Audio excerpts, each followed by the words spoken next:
We're coming to you from the International Swim Center in Santa Clara, California. Another great night of finals has concluded at the Tier Pro Swim Series here. I'm Jeff Cummings, and as you can see, we got a few more people surrounding us on the Deck Pass Live desk. I've got, about 24 Olympic medals here with me. Got Jason Lezak, my co-host Natalie Coughlin, Lenny Kraselberg. Guys, it's so good to see you. 3 of the 4 captains from the swim squads, they all had some great nights here. First off, I got to just talk to Lenny, who's leading the swim squad's points so far. How do you think your team's done so far? Well, I've been extremely excited. I actually didn't expect to be as consistent throughout every meet and continue to do so. First couple of days here, my squad is just dominating, and I'm just very excited. Let's use the word dominating a little less seriously. But honestly, but that's it. Yeah, no. Chase Kalish, he has been so strong every single meet. He is a great player to have, and so such a smart first pick. Yeah, absolutely. I mean, obviously, I went off of how he did last year and how consistent he has been for the last couple of years. And, of course, knowing that he was going to go through every meet, it was a no-brainer to pick him number 1. Exactly. And then, Jason, I know you're kind of struggling to get up there to the lead. A couple of choices that you've admitted you didn't make correctly. But talk about how your squad's been doing here in Santa Clara. I did not have the fortune of having the number 1 pick like Lenny. But, yeah, I thought I picked a really good team, and I was hoping to do a trade, and none of these guys stepped up and wanted to trade. So it is what it is. I've had some bad luck, I would have to say. I still have great swimmers. I'm happy with my team. They just haven't stepped up at certain points. But, yeah, they're all doing great. Nathan would have got second in the 100 free tonight, and he was in the consoles. So just some things like that have not gone my way. Well, it's not over till it's over. Exactly. I'm still confident. 130 points behind Lenny. I think I can still get him. We have 2 meets to go, Nationals and Columbus, so it's possible. You're always such a good closer. Yeah, so. he is a very good closer. I'm looking forward to the finishing. Yep, he is going to Lezak the swim squads. Yeah. All right, so let's talk about some of the swims we had tonight. We're going to start out with the men's 100 backstroke. What a very good race that was, Lenny. I mean, Ryan Murphy, Jacob Pebley, Ryusuke Irie, 3 of the top 4 backstrokers in the country. I mean, Ryan Murphy, obviously the reigning Olympic champion. And then we also had Matt Grievers. I mean, talk about what was going through your mind when you were watching these guys race. Well, obviously, just looking at Ryan and how consistent he has been, it was you knew he was going to have a great race. Right into the first 50, you saw how high his tempo was, and he continued throughout the whole race and really dominated. I think it's a 53 low, right? I think it's a pretty good time right now. Probably still in pretty heavy training, so I think things are really looking up for him going into the next couple of meets before nationals. Yeah, but he had a little trouble with that timing pad. We were all like, "What? He did not go 54.2. He hugs that lane rope, and then of course he just didn't hit the pad." And I'm sure you've had that problem before. Actually, I've had that problem in this pool. Yeah. Sometimes when you're swimming backstroke and the sun is still up, it's actually really hard to see. And a couple of times I was swimming here, I ran into a lane line myself, so I know very, very well how that felt. It's embarrassing, but it happens. It happens to everybody. All right, so next up we had the women's 100 freestyle. We had the co-Olympic champions, Penny Alexiak and Simone Manuel swimming next to each other, and then possibly the spoiler was going to be Leah Neal. So Natalie, talk us through this race. It was just such big start power. Well, Leah Neal was so strong this morning with the 53.99, but I really liked how fast Simone was from the get-go. She really took charge of this race. Sometimes she holds back and closes very well, but she took charge from the very beginning, and it was just so fun to see her and Penny battle it out, and Simone came up on top for the Coughlin squad with the 53.8. Not a bad swim for her, and I think even Leah Neal was great. And then the men's 100 freestyle was a little bit of intrigue. Jason, so we had Nathan Adrian go 50 or 48.99 in the B final, and I'm sure all these guys were really hoping to beat him, and especially the reigning world champion Caleb Dressel. So what did you think about him going 48.96? Going 48 anytime in season is an amazing swim. Nathan's been real consistent this year, and as he is every year, which is why I picked him so high. He does great. But watching Caleb actually came up to me before the race and was talking to me, and I'm sitting there talking with Tom Jager, who I look up to, and then Caleb comes talking to me, and it's the generations there. We got 3 of them, so that was pretty cool to watch him swim, and he looked great for this time of year. I know he's been swimming a lot slower at the previous meet, so I think he's going to be setting himself up real good for the end of the summer. summer. What kind of insights did you give to him when you were talking with him? Oh, we didn't really talk strategies or anything. We were just talking, having a good laugh for a couple minutes, and that was it. He was getting ready to swim. I was actually nervous for him. I was like, hey, man, you got to get back in the line. You're about to go. Well, I think that probably loosened him up a little bit, knowing that, you got to give him just a little bit of an edge, and just said, just go out there and swim hard. Yeah, definitely. I know he's got confidence, so I'm sure. That's really good. That's really good. Well, guys, it's been really great talking to you guys. I'm really excited to see how the swim squads are going to continue to go through Columbus and through Nationals. Like I said, you guys might get Lezak here. Watch out. Anything's possible. I highly doubt it, but Don't forget about Caitlin. She's still in this. Caitlin Sano could surprise everybody too. And we're all competing for charity, so whoever Yes. wins, we'll be happy. Yes, $10,000 is going to go to the winning charity, and it's just a good cause for everybody, and I think everybody's having fun doing this. Exactly. Absolutely. All right, so we're going to take a quick break, and when we come back, it's going to be a magical second half. Don't miss it.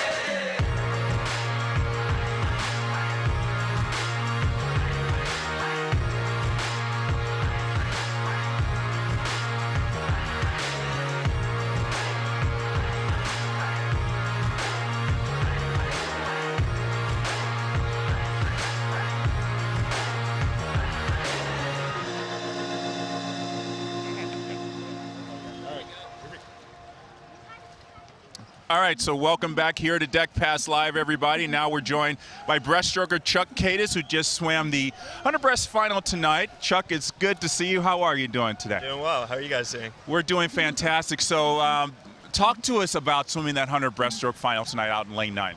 Yeah, it was really fun. On the opposite side of the pool is Connor Hoppy, who's a good friend and teammate and training partner, as Natalie knows. Yes. We go do everything together. So it was really it was a fun experience, and we were just having enjoying racing and pushing each other. And you made a move recently to swim with Sergio Lopez. Can you talk about the change in atmosphere, change in training? How is that going for you? It's going really well. Sergio's, I kind of joke, he's sort of like Yoda. I don't think he walks, he just kind of floats around everywhere. But he's a genius in breaststroke, and I really wanted the opportunity to go work with him. So it's been great so far. So much like you, he has kind of a magical quality about him, would you say? You might be able to say that. So as we've been teasing throughout the whole meet here with about Chuck, you do a lot of magic, and it's not just to entertain just the masses, but you've done it throughout the years to really go to hospitals and help young kids kind of feel a little bit better about their situation. So talk about how that all started. Yeah, that started way back in high school. When I picked up magic at the start, I wanted to apply it to a group of people that I believe needed the escape. So for that second when you're watching the magic, you stop thinking about the tests or the treatments or everything you have to go through if you're, especially as a younger cancer patient. And that was the group we focused on, and we just went to hospitals, performed magic, and then taught the kids magic afterwards. That's really great. And in the middle of all this, I mean, you've got some kind of, I don't want to say side gigs. I mean, you've been working with a lot of, you're an entrepreneur. That's a good way to describe it. Yes. Talk about some of the things you've been doing and creating and producing for the world. Yeah, so the most recent thing is, leveraging my experience training combined with some artificial intelligence to create a training robot. So this thing watches you work out, and it gives you feedback and, specific ways to perfect your form, and then it gives you a workout each day and trains you just like a personal trainer. So that's the latest thing. It's called BODBOX, BODBOX. Actually, we had Natalie on for one of our little interviews too, which is really fun. So had a lot of great support and just really enjoying creating different stuff like that. That's really cool. Yeah. All right, so I've been excited all week to see some of the magic you have, and I know you've got some volunteers. Yes. So if you can bring those ladies in, we'll see what you can do. How's it going, guys? Good. You guys are all swimmers, right? Yeah. Okay. So who's going to be the first volunteer? Right here? Okay, so I need you to hold this. Take the Sharpie. Now, you guys, have you heard of subconscious kind of stuff, how you could be influenced in a certain way? Sort of? Okay, so I'm gonna try something. We'll see if this works. Ready? 3, 2, 1. Look, instantly all the cards are in your mind. So whether you know it or not consciously, you just saw the entire deck of cards and you know every single card. Okay, so I'm gonna ask you guys something. Hold the Sharpie. Now in your mind, I want you to think of a card. You've got it? Okay, everyone remember? You got it? Okay, now look. Take the Sharpie. Look, here, you hold it. Now with both hands, I want you to rub the logo of the Sharpie.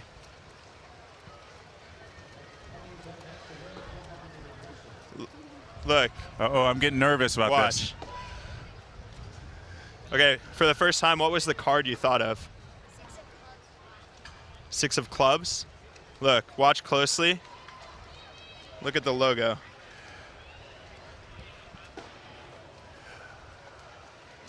Oh, can you guys get in on that?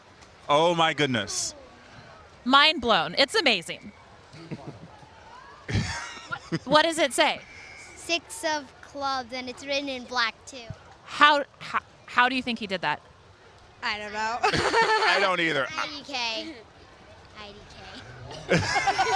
IDK. IDK too. Yeah, that's a good one. That's really good. Amazing. I will tell you, the first time that I met Chuck, or one of the first times I met Chuck, was at training camp at Colorado Springs, and he was introduced to the team with Magic, which, you know, you hear Magic, you're like, kind of roll your eyes. Your Magic is so good, as we just saw. That's amazing. Did you guys get a good shot of this? I mean, that's really 6 of clubs. That's really 6 of clubs. Yeah. All right, do you got another trick for us, Chuck? Oh yeah, I got some more. All right. Okay, you're next. Let's see. Say stop whenever you want. Stop. Right there. Okay, take your card, show it to them, show it to the camera. Okay, what is it? Okay, don't show Chuck. Okay, got it. Okay. Okay, you've got it? Okay, now, I want you to use both hands, put it back into the middle of the deck. Okay, now I'm gonna try to show you a gambling move. So do you guys gamble? Have you been to Vegas? No, not yet? Okay, look, it looks like that. Did you see it? No. The point of the move is to make your card jump to the top. Your card, the 8 of spades, jumps to the top of the deck. Was that it? Really? Uh-oh, hold on, look. Okay, as a magician, it's bad karma to mess up like that. So it wasn't the 8 of spades. Here, you step on the 8 of spades. Step on it. What was your actual card? Are you sure?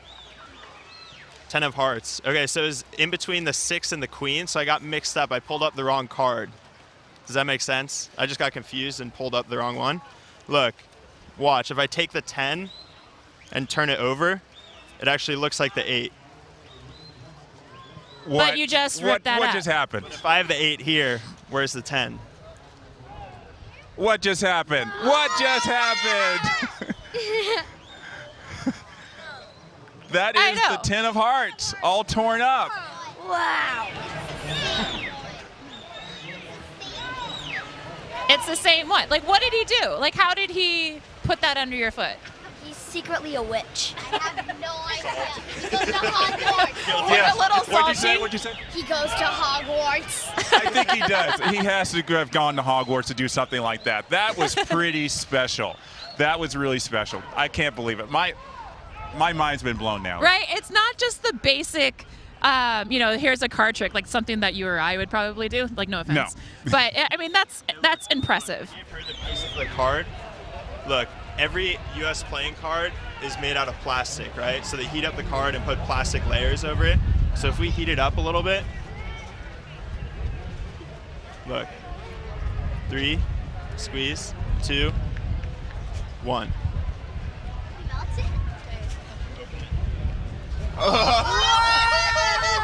Can you believe that? My mind is blown every time. Like, that's so amazing. Show the card to the camera. Show that is really the 10 of hearts put back together. I'm going to be up all night trying to figure this out. It's amazing. Maybe we could, like, watch this in slow motion and figure out, Everybody- magician never shares his secrets, but But- I am I'm so impressed. I'm beyond impressed. You're gonna have to, Chuck. You're gonna have to. You know, every time you come to a meet, you're gonna have to be showing magic. Love to. I think we'd love to have you at this year at Golden Goggles. I think you got to start the show with some magic. I'd love to. That'd be really cool. Well, ladies, thank you so much. You are just, look at you. I am too. I am too. I don't know what to say. I don't know what to say. You'll have to tell your parents what you just saw, and I'm sure, just like Chuck, you'll probably be inspired to do some magic tricks too. Awesome. Yeah. Thank you, ladies, and thank you, Chuck. That was really fun to watch. Thank you. All right, so that's. I have nothing else to say about the show. I know. Did I talk it up too much? Because that was amazing. No, I was really kind of expecting some really mind-blowing stuff, and it did not disappoint. Did not disappoint everybody. Right. Chuck Cadis, really inspiring, and really, again, thanks to Lenny and Jason for joining us. This was a great episode of Deck Pass Live. Be sure to join us tomorrow. We're going to have Andrew Wilson, who won the 100 breaststroke last night. He's going to be with us tomorrow, talk about the 100 breaststroke, talk about getting ready for Irvine, all sorts of things. So you don't want to miss that.